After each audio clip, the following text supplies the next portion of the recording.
தலை தலை பாட்டி வர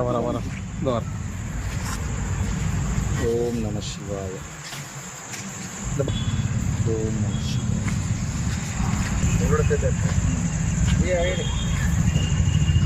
ஓம் நம சிவாய. குமார் வா குமார். பொறுமையாக வைங்க பாட்டியா. ரமேஷ் இந்த பக்கம் வந்து பண்ணுங்க. இல்லை வேலை எப்படி வச்சுட்டு பார்த்து.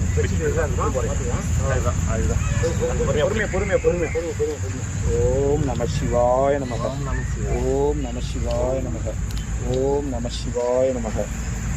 இது அந்த பிச்சுக்கு எடுத்துடலாமா? புடவை என்ன எத்தனை புடவை இதா அப்படியே மேலே போட்டு இரு குமார். புடவை வந்து எப்படி சாப்பிடணும்?